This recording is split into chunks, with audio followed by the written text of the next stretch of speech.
Mesdames et messieurs, cela faisait très longtemps que j'avais envie de faire la revue de ce stylo. La raison en est très simple. Les vacuum fillers dans le monde du stylo plume ne sont pas légion.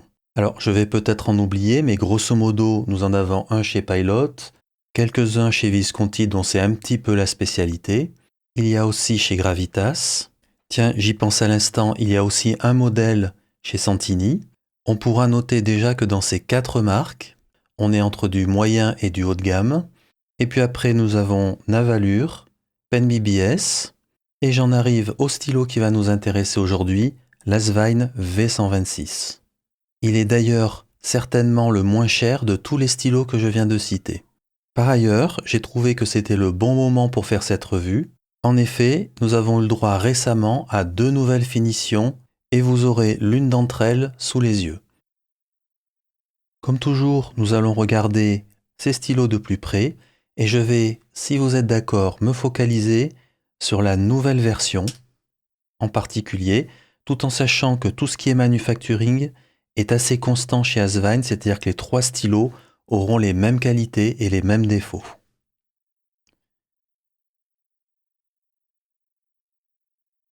Alors cette finition, on voit des petits tourbillons bleus sur une acrylique transparente. Et il n'y a pas que du bleu, on voit aussi, on va dire, un orange qui s'intercale de temps en temps. Un petit peu de blanc aussi, ça arrive.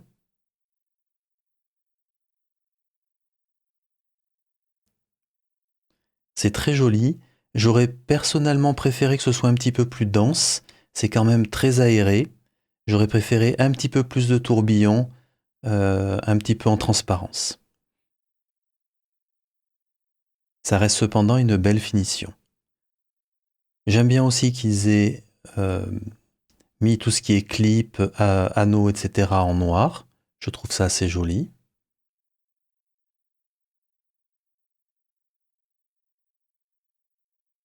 Nous démarrons par le clip, qui fonctionne très bien, aucun souci. L'anneau ici est bombé, l'anneau qui supporte le clip. C'est un anneau bombé, donc forcément on le sent, mais ça n'accroche pas, ça fonctionne très bien. Côté finial, pas de souci, c'est d'ailleurs très joli. Le bleu et le blanc s'entremêlent bien. De ce côté-là, c'est pareil, c'est tout à fait correct. Aucun problème. Voilà, on sent que c'est un petit peu plus, ça accroche un petit peu plus de ce côté-là, mais vraiment rien de bien méchant. Cet anneau de même est bombé. Pas de problème, ça n'accroche pas, c'est doux. Ici, et comme souvent sur les vacuum fillers qui sont à un prix relativement bas, ici ça bouge un peu au niveau du bouton. Vous connaissez le système désormais, il faut remonter la tige, mettre la plume dans l'encrier et abaisser pour que l'encre soit aspirée. Donc ici il y a un peu de jeu, mais il faut bien le reconnaître. Si je prends par exemple Gravitas qui coûte approximativement 200 €, on a de la même manière du jeu à cet endroit-là. Il faut en général monter sur des stylos plus haut de gamme, comme par exemple l'Homo sapiens de chez Visconti, pour que ce jeu disparaisse totalement. Ici, il n'y a strictement aucun jeu. On voit qu'il y a un disque métallique qui a été mis justement pour figer le bouton et qu'il ne bouge pas. Donc pour le prix, ça reste tout à fait correct. Donc il y a du jeu, mais c'est ainsi on va dire, jusqu'au moyen de gamme inclus sur les vac fillers. Comptons le nombre de tours. Un tour 3/4. La protection est facile à voir ici, à cet endroit-là. Et on peut voir que ça coïncide bien, c'est-à-dire qu'on voit bien le bout du grip à cet endroit-là coïncider avec la protection qui est ici. Donc la plume est bien enfermée. On va compter le nombre de tours pour retirer la plume. Alors autant dire, elle est bien vissée. Il n'y a aucun problème, il n'y aura pas de fuite. 3, 4. Voilà, on est au-delà de 6 déjà. Donc il n'y a aucun problème.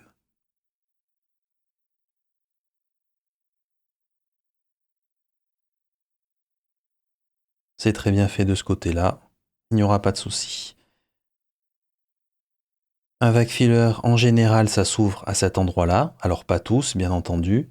Mais c'est le cas de la Svine qui est ici. Je vous fais noter ici le joint pour éviter les écoulements d'encre. J'avais eu un très bon commentaire de quelqu'un qui regarde la chaîne YouTube, comme quoi il préférerait que Asvine mette les joints qui sont ici plutôt en fond. Et c'est la même chose pour la plume, et je suis complètement d'accord avec lui. En général, il vaut mieux que le joint s'appuie sur le rebord à cet endroit-là. Ça aura une meilleure longévité. Ceci étant, je n'ai jamais eu de problème avec un joint qui est ici. Pen BBS d'ailleurs fait la même chose. C'est comme ça. En tous les cas, tant que ça fonctionne, tant mieux. Au niveau vissage des vissages, que ce soit entre le grip et le corps du stylo, ça fonctionne très bien. Et de même pour le capuchon. Et ce que je vous dis au niveau des pas de vis est vrai de tous les côtés, inclus pour ces deux modèles. Aucun problème de tous les côtés. À noter, et ça c'est aussi récurrent, même par exemple avec le stylo en Ultème de chez Gravitas, les premiers temps, vous aurez le pas de vis ici en acrylique ou en Ultème qui va laisser des petits grains à cet endroit-là sur le pas de vis métallique. Ça se calme après par la suite.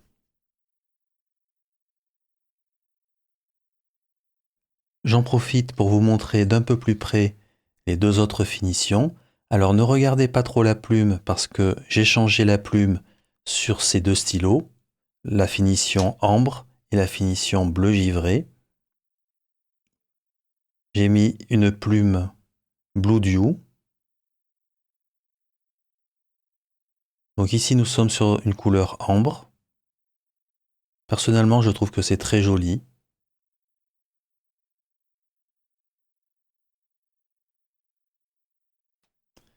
Et voici la finition bleu givré que j'aime beaucoup aussi.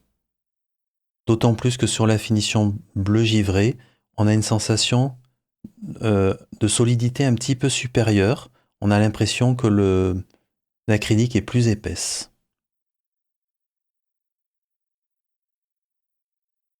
Je pense cependant que ça reste une impression.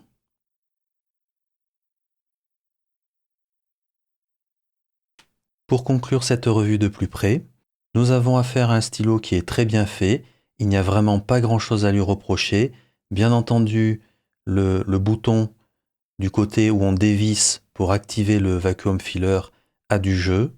Comme je le disais, c'est assez courant sur les vacuum fillers, hélas. Et je ne pense pas qu'on puisse vraiment en tenir rigueur à Asvine compte tenu du prix de ce stylo. J'ajoute qu'il y a un beau choix au niveau des finitions, couleurs, etc. Et ça, je trouve que c'est un gros plus dans cette gamme de prix. Nous passons à la pesée. 27 grammes. 27 grammes. Et 27 grammes. C'est un joli tir groupé.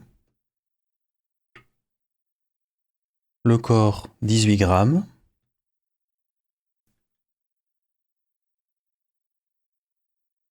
« 18 grammes, parfaitement.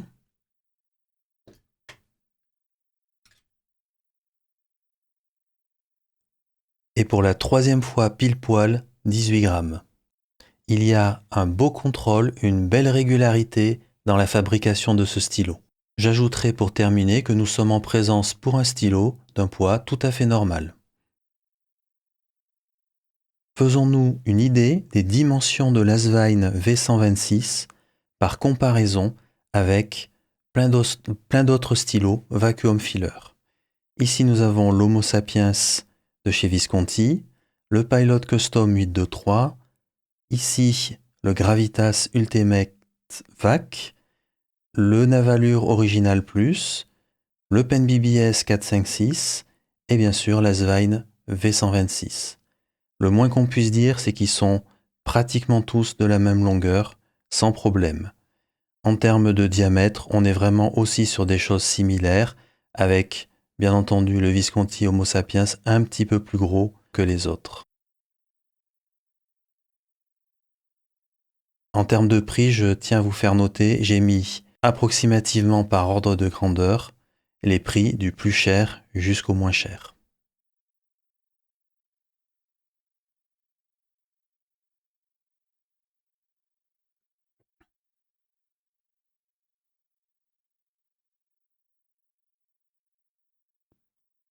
Une fois les capuchons retirés, il y a nettement plus de variations sur la longueur. Le Gravitas est le plus long.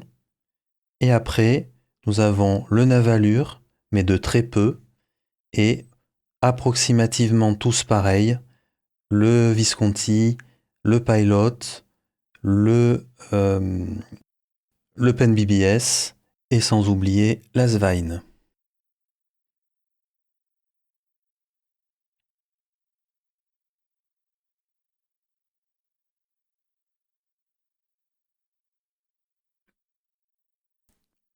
Tous ces stylos postent très bien et de manière sécure, avec juste un petit bémol sur le Navalure parce qu'il poste sur le bouton du piston. Pour le reste, après, je ne vais pas rentrer trop dans les comparaisons de dimensions une fois que le capuchon est posté. Sur la Svein V126, ça poste très bien, aucun problème. C'est très confortable parce que le stylo n'est pas très lourd. Ça fonctionne très bien, il est largement assez long pour les plus longues mains.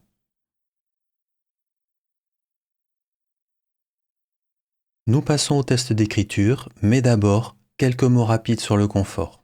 C'est le genre de stylo qui conviendra à la plupart des mains. Un grip de taille moyenne, une longueur tout à fait normale qui devrait convenir même à des mains assez longues, le capuchon poste très bien et le stylo reste bien balancé même avec le capuchon à l'arrière. Au final, un stylo parfaitement confortable, quelle que soit la configuration. Ah oui, n'oubliez pas, comme c'est un vague filler, si vous voulez écrire plus que quelques mots, n'oubliez pas de dévisser à l'arrière au moins un petit peu le capuchon du piston. Sinon, je vous le rappelle, à terme, l'encre ne pourra plus affluer vers la plume. Parlons-en justement de la plume. Une plume qui est très douce et qui glisse parfaitement bien sur le papier. Elle conserve tout de même un tout petit peu de feedback. Et il faut bien noter aussi que c'est une plume qui est rigide. Elle fait preuve par ailleurs d'une belle humidité. Et pour compléter cette description, je dirais qu'elle était tout simplement parfaitement tunée, parfaitement réglée dès la sortie de la boîte.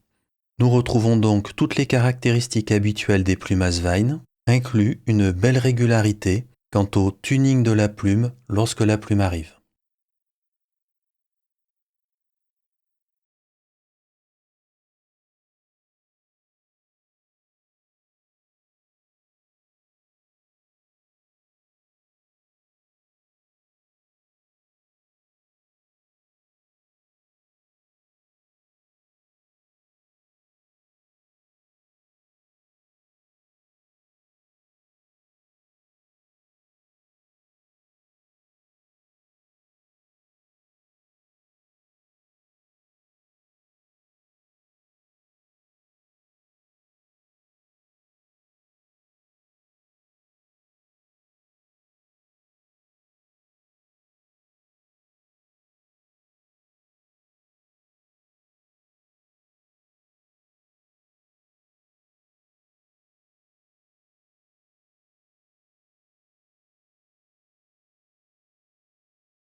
Nous arrivons à la conclusion avec ce que j'ai aimé et ce que j'ai moins aimé.